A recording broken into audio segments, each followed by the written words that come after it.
अस्सलाम वालेकुम एवरीवन। उम्मीद आप सब खैरियत से होंगे। तो आज से हम एक्सरसाइज 5.5 का आगाज़ करने जा रहे हैं और इस एक्सरसाइज में हमारा टॉपिक रहेगा indefinite integrals and substitution method. यानी यूं समझें कि हमने इनडेफिनेट इंटीग्रल्स को एवेल्यूएट करना सीखना है सब्स्टिट्यूशन के ज़रिए। ओके, सो अगर आपको याद हो तो पिछली एक्सरसाइज में हमने फंडामेंटल थ्योरम ऑफ कैलकुलस की बात की थी, जो कि हमारी हेल्प करता है to evaluate the definite integral, right. और इससे भी पहले हमने एक्सरसाइज 4.8 में भी कुछ इनडेफिनेट इंटीग्रल के बारे में बात की थी। इनडेफिनेट इंटीग्रल को आप देख सकते हैं, this is basically anti derivative of a function, right. ये पिछली एक्सरसाइज में भी हमने बात की है। सबसे पहले मैं आपको ये क्लियर कर दूं कि डेफिनेट और इनडेफिनेट में फ़र्क क्या है। द वर्ड डेफिनेट इंटीग्रल और इनडेफिनेट, ठीक है। डेफिनेट इंटीग्रल होता है लिमिट्स के साथ, इंटीग्रेट करते हैं हम किसी भी फंक्शन को लिमिट्स के साथ, कोई भी लिमिट होगी ए से लेकर लेट से बी तक, राइट। और इनडेफिनेट इंटीग्रल होता है विदाउट लिमिट्स, लेट से F of x D x. इसके अलावा आप ये कह सकते हैं कि डेफिनेट इंटीग्रल का आंसर हमेशा कोई ना कोई नंबर आता है, मसलन मैं एन कह देता हूँ, कोई एक नंबर है। और इनडेफिनेट इंटीग्रल का आंसर हमेशा एक फंक्शन होता है, मैं इसको कैपिटल एफ से रिप्रेजेंट कर देता हूँ, प्लस एक कांस्टेंट। ये कहते हैं, इसे हम इंटीग्रेशन का कांस्टेंट है। क्यों ऐड करते हैं? वजह यह है कि क्योंकि कांस्टेंट का डेरिवेटिव जीरो होता है। अब इस केस में अगर आप इतनी इस राइट साइड को डिफरेंशिएट करते हैं तो आपका आंसर जो है वो स्मॉल एफ आना चाहिए, राइट। तो अब हमें नहीं पता कि इस एफ ऑफ एक्स के साथ कोई कांस्टेंट पड़ा हुआ है या नहीं पड़ा, तो इस वजह से हम इसमें फिर ये एक कांस्टेंट ऐड करते हैं, राइट। अल्टीमेटली इसने जीरो हो जाना है और बाकी बचेगा सिर्फ ये स्मॉल एफ ऑफ एक्स। तो ये सी लाजमी है, इसे हम इंटीग्रेशन का कांस्टेंट कहते हैं। अब चलते हैं सब्स्टिट्यूशन के जरिए कैसे किसी को इंटीग्रेट किया जा सकता है। मसलन मेरे पास एक फंक्शन है जो कि फंक्शन ऑफ फंक्शन है, जिसे हम फंक्शन कंपोजिशन कहते हैं। ये रूल में भी आप देख सकते हैं कि f of g of x कोई एक फंक्शन है, f of g of x, ये फंक्शन कंपोजिशन है। हम जानते हैं फंक्शन फंक्शन पे डिपेंड कर रहा है। इस केस में डायरेक्टली इवैल्यूएट नहीं कर सकते जब तक के साथ इस इनर फंक्शन का डेरिवेटिव ना पड़ा हो, राइट। ये रूल है, जिसे हम सब्स्टिट्यूशन रूल कहते हैं। अब मिसाल के तौर पर अगर मेरे से कहा गया है कि आपने पहले जनाब इंटीग्रेट करना है एक्स स्क्वायर प्लस 1 के होल स्क्वायर को, मिसाल के तौर पर, हम तब तक इसको इंटीग्रेट नहीं कर सकते जब तक ये इनर वाला फंक्शन जो एक्स स्क्वायर प्लस 1 है इसका डेरिवेटिव साथ मौजूद ना हो। मैं डायरेक्टली लिख रहा हूँ, इसका डेरिवेटिव होगा 2x, एक्स स्क्वायर का 2x और 1 का 0 है। अब हम इस पे अप्रोप्रिएट जो भी रूल लग रहा हो वो यूज कर सकते हैं। यही काम यहाँ पे किया गया है। उसने g ऑफ x को एज्यूम किया, सब्स्टिट्यूट किया u के इक्वल, नेम दे दिया इसको एक और आपका फंक्शन जो है वो x से u में चला गया। ये अपनी सिंपलेस्ट फॉर्म में आ चुका है, f ऑफ u du। अब आप इस पे रूल अप्लाई कर सकते हैं, जो भी रूल हो रहा हो, मतलब जो इसका एंटी डेरिवेटिव है, राइट। ये चीज है सब्स्टिट्यूशन रूल। अब मेथड काम कैसे करता है? आपके पास जो भी फंक्शन गिवन होगा, मिसाल के तौर पर कुछ इस टाइप का, इन जनरल आपने सबसे पहले इनर फंक्शन को एज्यूम करना है u के बराबर। अच्छा, लाजमी नहीं है u, कुछ भी नेम दे सकते हैं, जस्ट ये एक डमी वेरिएबल होता है। उसके बाद आपने dx को भी आपने u में शिफ्ट करना है और ये बराबर होगा du over dx multiply dx। तो कंफ्यूज नहीं होना स्टेटमेंट से, जस्ट उसने इस तरीके से लिखा हुआ है du over dx multiply dx, right. तो इस तरह से आप इसको लिख सकते हैं। वेल, सो अल्टीमेटली ये इक्वल होगा g प्राइम के x के, क्योंकि u का डेरिवेटिव जो है वो g प्राइम होता है, राइट। इस तरीके से आप अपने dx को भी u में कन्वर्ट करेंगे और उसके बाद फिर आप इंटीग्रेट कर देंगे विद रिस्पेक्ट टू u, जैसे भी इंटीग्रेट हो रहा हो, जो भी रूल लग रहा होगा। और फिर फाइनली लास्ट पे आपने दोबारा से उसको x में लेके जाना है, क्योंकि अल्टीमेटली हमारा जो फंक्शन था वो x में गिवन था, u तो हमने अपनी आसानी के लिए नाम दिया था ना, इस वजह से लास्ट में फिर आपने दोबारा से उसको x में लिख लेना है। तो ये 3 स्टेप्स हैं।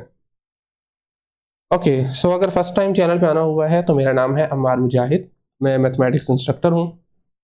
कॉलेज और यूनिवर्सिटी लेवल मैथमेटिक्स के लिए आप इस चैनल को सब्सक्राइब कर सकते हैं और अगर वीडियोस पसंद आ रही हों तो लाइक भी कर दीजिएगा। इसी के साथ साथ अगर आप 1-on-1 सेशन बुक करना चाहते हैं तो उसके लिए नीचे दिए गए लिंक से रजिस्टर कर सकते हैं।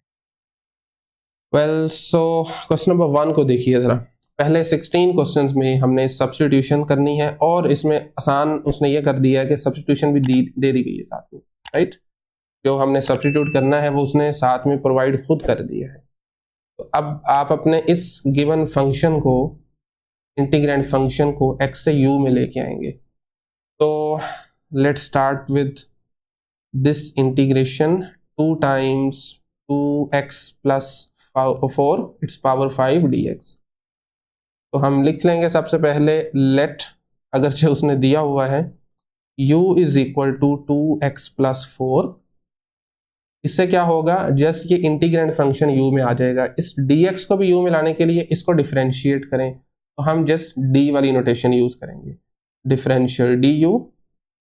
2x का मतलब 2 का हम जानते हैं कांस्टेंट है, डायरेक्टली कर रहा हूँ थोड़ा सा, मैं दूसरे तरीके से भी कर सकते हैं, कोई इसमें ज़्यादा कंफ्यूजन वाली बात नहीं है। du ओवर dx लिख लें तो 2 टाइम्स 1 आ जाएगा प्लस 0 बन जाएगा, राइट।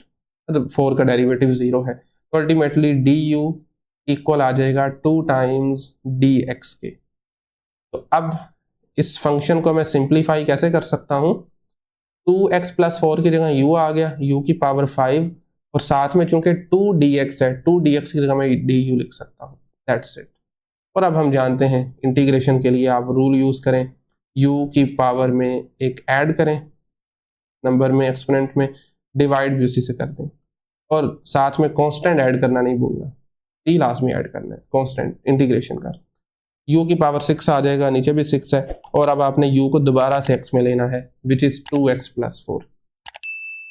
तो ultimately this is the answer, 2x plus 4 की power 6 divided by 6 plus integration constant c, that's it. ठीक है। अच्छा, अभी हम इनिशियल स्टेजेस में हैं इसलिए हम इसको एज्यूम कर रहे हैं, जब आपकी थोड़ी प्रैक्टिस हो जाएगी उस वक्त हमें एज्यूम करने की कोई ज़रूरत नहीं है, हम इसको डायरेक्टली भी देख सकते हैं ताकि हमें इतना अंदाज़ा हो जाएगा किस तरह से आपके फंक्शन का डेरिवेटिव साथ मौजूद होना चाहिए, राइट। क्योंकि अभी इनिशियल स्टेजेस हैं इसलिए हम इसको सब्स्टिट्यूशन के जरिए सॉल्व कर रहे हैं। वेल, नेक्स्ट क्वेश्चन देखिए ज़रा, बिल्कुल सिमिलर है पिछले क्वेश्चन के। इसमें हमारे पास जो फंक्शन गिवन है that is 7 times square root 7x minus 1 dx। Assumption भी गिवन है जो आपने सब्स्टिट्यूट करना है, u इसकी जगह पे 7x माइनस 1 की जगह पे, तो जनाब इसका डेरिवेटिव लेंगे du ओवर dx, वो आपके पास बराबर आएगा 7 कांस्टेंट है, x का डेरिवेटिव 1 होता है और 1 कांस्टेंट का डेरिवेटिव 0 होगा। डायरेक्टली लिखूँ तो इसको हम लिख सकते हैं du equal to 7 multiply dx। नहीं जी, अब आपने गिवन फंक्शन को u में लिख सकते हैं, 7 को मैं बाद में लिखूंगा, पहले लिख लेते हैं square root u and then 7 और dx की जगह पर आ जाएगा du, दैट्स इट। और अब चूंकि ये स्क्वायर रूट u है, एक्सपोनेंशियल फॉर्म में लिखा जाए तो ये 1/2 बनेगा पावर। और अब आप सेम रूल इस पर अप्लाई कर सकते हैं, यानी पावर में ऐड करें 1/2 प्लस 1 और इसी से डिवाइड भी कर दें 1/2 plus 1 plus integration constant last में। ओके, मजीद 1/2 में जब आप 1 ऐड करते हैं तो ये 1.5 बनता है, जिसको फ्रैक्शन में हम 3/2 लिख सकते हैं, डिवाइडेड बाय 3/2 प्लस c। अब दोबारा से u की वैल्यू लगा दीजिए, u की वैल्यू हमारे पास थी 7x माइनस 1, और उसके साथ में ये जो 3/2 है ना, इसको आप न्यूमरेटर में 2/3 भी लिख सकते हैं, बेसिक रूल है। And along with 7x minus 1 power 3/2 plus integration constant c। लीजिए, ये था क्वेश्चन नंबर 2। नेक्स्ट क्वेश्चन, मिलते जुलते क्वेश्चन है सभी ना। तो गिवन फंक्शन हमारे पास है जी एक्स स्क्वायर प्लस 5 की पावर माइनस 4, और ये 2x को जरा मैं बाद में लिख रहा हूँ, साथ में है dx। अजम्पशन क्या करनी है, क्या अज्यूम करना है, गिवन है u की जगह पर हम एक्स स्क्वायर प्लस 5 की जगह पर हम लिख रहे हैं u, और जब आप इसको करेंगे differentiate with respect to of course x, x square का derivative using power rule 2x आ गया, और 5 एक कांस्टेंट है 0 बन जाएगा। तो यहाँ से du इक्वल आ जाएगा 2x dx के। अब ज़रा आप अपने गिवन फंक्शन को रीराइट कर सकते हैं, it can be written as u power minus 4, और इस 2x dx की जगह पर du लिखा जा सकता है। लीजिए, पावर रूल अप्लाई करें इंटीग्रेशन का, u पावर में -4 + 1 डिवाइडेड बाय सेम नंबर -4 + 1 और साथ में इंटीग्रेशन कांस्टेंट भी c. So it can be written as u power -3 divided by -3 plus c. Okay, एक मिनट सर, बिल्कुल लिखा था, ठीक है. ओके, सो अब u की जगह पर उसकी वैल्यू लगा दें which is x square plus 5. इसको हम लिख सकते हैं -1/3 x स्केयर प्लस 5 की पावर -3 प्लस c. मजीद अगर आप इसको डिनोमिनेटर में भी शिफ्ट कर सकते हैं या इतना भी ठीक है, काफ़ी है यही. ओके, तो ये था हमारा क्वेश्चन नंबर 3. क्वेश्चन नंबर 4 में 4x³ divided by x power 4 + 1 और इसका स्केयर है. सबसे पहले एज यूजुअल हमें सब्स्टिट्यूशन करनी है. मैं एक मरतबा लिख देता हूँ integral 4x³ divided by x⁴ 4 + 1 square dx. आपके पास जो सब्स्टिट्यूशन है u लिखना है आपने x4 + 1 की जगह पे, क्योंकि dx को भी du में लेके जाना है तो इसको डिफरेंशिएट करेंगे विद रिस्पेक्ट टू x. ये बन जाएगा 4x³ यूजिंग पावर रूल और 1 एक कांस्टेंट है, डेरिवेटिव 0 बन जाएगा. मजीद आप इसको लिख सकते हैं 4x³ dx. Well now 4x³ dx की जगह पर मैं du लिख रहा हूँ, 4x³ dx की जगह पर ऊपर न्यूमरेटर में, और डिनोमिनेटर में हमारे पास बन जाएगा u². राइट, अब u² को हम ऊपर शिफ्ट करेंगे तो ये बन जाएगा u की पावर -2 du. अब वही रूल जो हम अभी तक यूज करते आ रहे हैं, दैट इज पावर रूल कह सकते हैं उसको इंटीग्रेशन का, which is basically -2 + 1 divided by -2 + 1 plus integration constant c. Okay, so इसमें भी अब हम इसको सिंप्लीफाई करेंगे तो ये बनेगा u power -1 divided bye -1 plus c.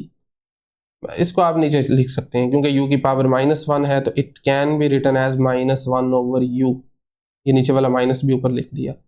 और अब आप u की वैल्यू लगा दें जो हमने सब्स्टिट्यूट की थी, that is x4 + 1 x power 4 of course plus 1, और इसमें साथ में इंटीग्रेशन का कांस्टेंट भी आ जाएगा. लीजिए, ये है question number 4. Well, next question देखिए. 3x² + 4x की पावर 4 है और उसके साथ में 3x + 2 है. हमने इसको सब्स्टिट्यूट करना है, राइट, क्योंकि इसका डेरिवेटिव लेंगे तो ये वाला फंक्शन बनेगा, ये वजह है. ओके, सबसे पहले मैं अपने गिवन फंक्शन को ज़रा रीराइट करता हूँ और हम 3x² को + 4x की पावर 4 को मैं पहले लिख रहा हूँ, मल्टीप्लाई हो रहे हैं, फ़र्क नहीं पड़ता, और उसके बाद 3x + 2 dx.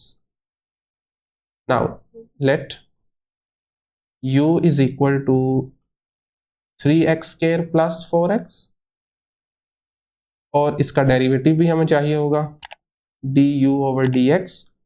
This is 3 constant है, x² का डेरिवेटिव बनेगा 2x, 4 कांस्टेंट है, x² का डेरिवेटिव x का डेरिवेटिव 1 आ जाएगा. मज़ीद सिंप्लीफाई करें तो ये बनेगा 6x. अच्छा, इसमें एक और चीज़ भी आपने थोड़ा सिंप्लीफाई करनी. चलें एक बार तो हम 6x लिख देते हैं +4, 2 कॉमन आ रहा है इसमें, ठीक है. आप चाहें तो यहाँ पर भी बाहर लिख सकते हैं इसको 2 × 3x + 2, 2 × 3x + 2, और साथ बल्कि आप du/dx लिख सकते हैं. And ultimately your du will be equals to 2 × 3x + 2 dx. अब अगर आपने क्वेश्चन पे देखें ना तो ये एक 2 हमें यहाँ पे एक्स्ट्रा मिल रहा है, कोई मसले वाली बात नहीं है. आपने 2 से डिवाइड करना है, 2 से मल्टीप्लाई करना है. तो हम अपने गिवन इंटीग्रल फंक्शन को रीराइट करेंगे, मतलब मैं 1/2 लिख रहा हूँ बाहर, 2 से डिवाइड कर रहा हूँ और 2 से ही हम अंदर मल्टीप्लाई करवा देंगे. 3x² + 4x की पावर 4, और यहाँ पर मैं 2 लिख रहा हूँ बैलेंस करने के लिए इसको, 3x + 2 और साथ में dx. ले जी, अब हम अपने इस पूरे इंटीग्रल को u में लिख सकते हैं. तो 3x² + 4x की जगह पर u आ जाएगा, सिंपली इसको u की पावर 4 लिखा जा सकता है. और उसके साथ में आप जो देख रहे हैं 2 × 3x + 2 dx, इस सारे की जगह du लिख लेते हैं. लीजिए, दैट्स इट. अब आप फॉर्मूला लगा लें 1/2 एज इट इज ये आ जाएगा u की पावर 5/5। डायरेक्टली लिख रहा हूँ, प्रैक्टिस बहुत सी की जा चुकी है इस वजह से। वेल सो साथ में इंटीग्रेशन कांस्टेंट लाजमी। अब दोबारा से u की वैल्यू लगा लें। अपना आंसर चूंकि हमें x में चाहिए, u की वैल्यू है 3x² plus 4x, 3x² plus 4x, it's power 5 divided by 10 बन जाएगा, right. 5 time 2 is 10 and then integration constant c। लीजिए, ये था question number 5। Well question number 6 को देखें जरा। इसमें आपके पास है 1 plus square root x whole power 1/3 divided by square root x। एक मरतबा चलें लिख लेते हैं इसको, 1 plus square root x power 1/3 divided by square root x dx. Let's start with this assumption. Let u is equal to 1 plus square root x. Derivative चाहिए हमें सबसे पहले तो इसका, तो क्योंकि 1 एक कांस्टेंट है, डेरिवेटिव 0 हो जाएगा। स्क्वायर रूट x का मतलब है x की पावर 1/2, तो पावर रूल लगाएंगे 1/2 शुरू में और इसकी पावर से कम कर देंगे 1/2 माइनस 1। 1/2 में से हाफ मतलब कम करें एक, तो ये माइनस का 1/2 बनता है, जिसको हम डिनोमिनेटर में लिख सकते हैं। तो मैं डायरेक्टली लिख रहा हूँ 1/2 टाइम्स x पावर 1/2। मजीद इसको हम लिख सकते हैं 1/2 टाइम्स स्क्वायर रूट x।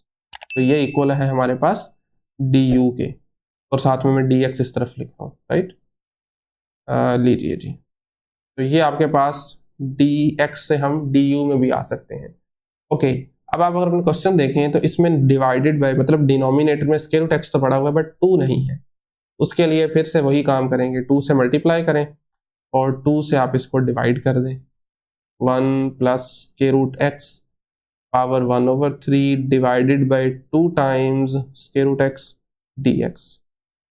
जी, अब आप x से u में आ सकते हैं, तो ये सिंपली बन जाएगा u की पावर 1/3 और dx divided by 2 square root x की जगह हम du लिख सकते हैं, दैट्स इट। और अब आप रूल लगा लें, पावर रूल, u की पावर में एक ऐड करें, इसी से डिवाइड भी कर दें 1/3 प्लस 1 प्लस इंटीग्रेशन का कांस्टेंट लाजमी। सो ये बन जाएगा 2 टाइम्स u पावर, अच्छा 1/3 में एक ऐड करें ना, मैं रफली बता देता हूँ आपको। डिनोमिनेटर में 3 एलसीएम 1 + 3 आ जाएगा, which is ultimately 4/3, right. 4/3 divided by 4/3 plus integration constant c। अच्छा, u की जगह पर 1 प्लस स्क्वायर रूट x लगा लें और 2 और 4 भी आपस में कैंसिल हो जाएंगे और ये 3 ऊपर आ जाएगा, 3/2 बना। साथ में 1 plus square root x raise to power 4/3 plus integration constant c, that's it. लीजिए जी, ये है हमारा question number 6। Second last question है, दैट इज sin 3x। अब देखें sin x के लिए तो हम उसका एंटी डेरिवेटिव जानते हैं, which is simply minus cos x। But sin जब 3x आ रहा है मतलब इसके एंगल में आपके पास एक फंक्शन आ रहा है, इट्स नॉट अ वेरिएबल, इस वजह से हम यहाँ पर अजम्पशन कर रहे हैं। सो गिवन आपके पास है जी sin 3x dx। सबसे पहले अज्यूम करें, मतलब नाम दे देते हैं हम 3x को u इक्वल टू 3x। हमें चूंकि इसका डेरिवेटिव भी चाहिए होगा, तो डेरिवेटिव में अगेन 3 कांस्टेंट है, कांस्टेंट मल्टीपल है ना बेसिकली, तो x का डेरिवेटिव 1 हो जाएगा, जिसको हम मजीद सिंप्लीफाई करके लिख सकते हैं 3dx, दैट्स इट। बट हमारे केस में तो ऐसा कुछ नहीं है, 3 नहीं पड़ा हुआ साथ में, उसके लिए हम फिर से 3 से डिवाइड कर लें, 3 से मल्टीप्लाई कर लें, ये आ जाएगा sin 3x। और उसके बाद में अलग से मैं लिख रहा हूँ, कंफ्यूज नहीं होना, ये 3x एंगल में है और ये 3 सेपरेटली, चूंकि ये डिवाइड किया था इस वजह से। लीजिए, तो फाइनली 1/3 3x की जगह पर लगाइए u और 3dx की जगह पर आ जाएगा du। अब साइन u का एंटी डेरिवेटिव या इनडेफिनेट इंटीग्रल कह लें, हम जानते हैं दैट इज माइनस कोस, और साथ में इंटीग्रेशन कांस्टेंट भी, that's the answer. But finally हमने u से x में दोबारा जाना है, u की वैल्यू क्या दी 3x, लगा दें यहाँ पे, ये आ जाएगा -1/3 cos 3x plus integration constant c, that's it, right. Okay well, last question आज के इस लेक्चर का, और इस मरतबा हमारे पास कुछ x मल्टीप्लाई साइन के एंगल में है 2x² dx। बता दिया उसने कि हमें क्या अज्यूम करना है। So let u equal to dx 2x², sorry, derivative भी हमें चाहिए होगा इसका, du over dx, it is simply 2, as it is x² का डेरिवेटिव होता है 2x। मजीद आप इसको लिख सकते हैं du is equal to 4x dx, right. अब x dx तो पड़ा है, बट ये साथ में 4 नहीं है, तो उसका क्या मतलब है, हम 4 से मल्टीप्लाई करेंगे, 4 से डिवाइड कर लेंगे। तो इसी इंटीग्रल को मैं कुछ इस तरह से लिख सकता हूँ, 1/4 बाहर, उसके बाद साइन 2x² एंगल में, एंड देन 4 ये वाला x, तो साथ में dx, ठीक है। साइन 2x² की जगह पर आ जाएगा साइन u, और 4x dx की जगह पर u आ रहा है सिंपली। अब अगेन साइन की इंटीग्रेशन, साइन का एंटी डेरिवेटिव हम जानते हैं, that is minus cos plus integration constant c। Okay, अब फाइनली u की वैल्यू जो हमने इसमें सब्स्टिट्यूट की थी दोबारा से लगा दें, दैट इज 2x²। माइनस को मैं बाहर लिख रहा हूँ, ये बन जाएगा -1/4 कोस 2x² plus integration constant c, and that's it. और मेरे ख्याल से काफ़ी है आज के इस लेक्चर के लिए, इतना ही। पहले 8 सवाल हम कर चुके हैं, नेक्स्ट लेक्चर में हम क्वेश्चन नंबर 9 से स्टार्ट करेंगे। आज के लेक्चर में अगर कहीं से कोई भी क्वेश्चन क्यूरी हो तो आप कमेंट सेक्शन में पूछ सकते हैं, अदरवाइज मिलते हैं नेक्स्ट लेक्चर में। तब तक के लिए अल्लाह हाफिज़।